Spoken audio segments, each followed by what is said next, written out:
హైదరాబాద్ సాలిబండ అగ్ని ప్రమాదంపై దర్యాప్తు కొనసాగుతోంది. ఓవరాల్గా ఈ అంశానికి సంబంధించి మరింత సమాచారాన్ని ఘటనా స్థలం నుంచి క్రైమ్ కరెస్పాండెంట్ మణికంఠ అందిస్తారు. మణికంఠ, అంటే జరిగింది ప్రమాదం అని చెప్పి పోలీసులు నిర్ధారించినప్పటికీ కూడా అన్ని కోణాల్లో దర్యాప్తు చేస్తున్నట్టుగా తెలుస్తోంది. పూర్తి డీటెయిల్స్ ఏంటి?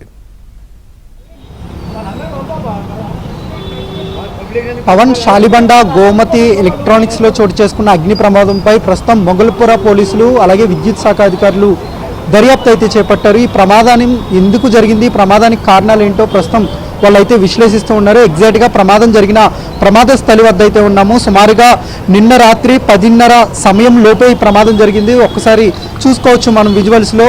పూర్తిగా ఈ షాప్కి సంబంధించి ఎలక్ట్రానిక్ షాప్స్, దీనిలో ఏసీలు ఉన్నాయి, రిఫ్రిజిరేటర్లు ఉన్నాయి, అలాగే ఎలక్ట్రానిక్ గ్లీజర్లు ఉన్నాయి, వీటితో పాటుగా కుక్కర్లు, ఇలా కూలర్లు కూడా ఉన్నాయి. మొత్తం ఇదంతా కూడా ఎలక్ట్రానిక్ షాప్ కావడంతో ఒక్కసారిగా మంటలు వ్యాపించి మొత్తం పూర్తిగా ఎక్కడికక్కడ సామాన్లు అయితే అగ్నికి ఆహుతైపోయని చెప్పుకోవచ్చు. అయితే ప్రమాదంపై ఇప్పటికే అధికారులు ప్రత్యేకంగా దర్యాప్తు అయితే చేపట్టారు. ఎందుకంటే ప్రమాద తీవ్రత చాలా ఎక్కువగా ఉంది కాబట్టి ప్రస్తుతం దాని ఎందుకు జరిగిందనే కోణంలో అధికారులు అయితే ఆరా తీస్తూ ఉన్నారు. అయితే ఈ ప్రమాదం జరిగినప్పుడు కారు డ్రైవర్ మణికంఠను ప్రస్తుతం పోలీసులు అదుపులోకి తీసుకున్నారు. అతని నుంచి ప్రస్తుతం పోలీసులు దర్యాప్తు చేస్తున్న సిచ్యువేషన్ కూడా కనిపిస్తూ ఉంది. ప్రస్తుతం ప్రమాదానికి కారణం అని భావిస్తున్న కారు వద్ద అయితే ఉన్నాము. ఒకసారి చూసుకోవచ్చు విజువల్స్లో. అయితే ఈ సిలిండర్ పేలలేదు అని చెప్పి మణికంఠ అయితే చెబుతున్న వెర్షన్, తాను ఓ ప్రైవేట్ సంస్థలో ఉబర్ డ్రైవర్గా పనిచేస్తూ ఉన్నాను. ఈ క్రమంలోనే చార్మినార్ వద్ద ప్యాసింజర్స్ని అక్కడ డ్రాప్ చేసి సాలిబండ వైపు తనకు మరొక వ్యక్తులు పికప్ పాయింట్ ఉండడంతో ఇటువైపుగా ప్రయాణిస్తున్న సమయంలో ఒక్కసారిగా 10:30 సమయంలో ఒక్కసారిగా తన కారుకి మంటలు వ్యాపించాయి.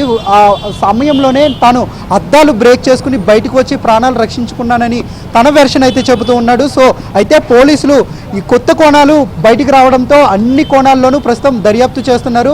షాప్లో షార్ట్ సర్క్యూట్ ఏర్పడి ఆ మంటలు షాప్లో అంతా వ్యాపించి అనంతరం ఒక్కసారిగా లోపల ఏసీలు ఉన్నాయి, అలాగే రిఫ్రిజిరేటర్లు ఉన్నాయి, అక్కడ అవి బ్లాస్ట్ అయిన తర్వాత ఆ సమయంలోనే రోడ్డుపైకి ఈ మంటలు ఒక్కసారిగా వ్యాపించాయి. ఈ కోణంలోనే ఆ సమయంలో కారు వెళ్తూ ఆ కారుకి అయితే మంటలు వ్యాపించాయి అన్న కోణంలో కూడా ప్రస్తుతం పోలీసులు అయితే దర్యాప్తు చేస్తున్నారు.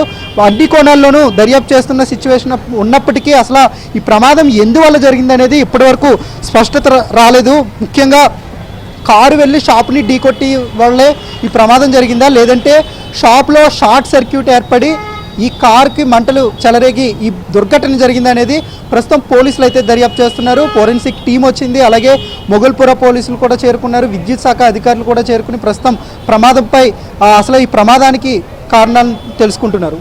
Right, thank you Manikanta, thanks for the updates.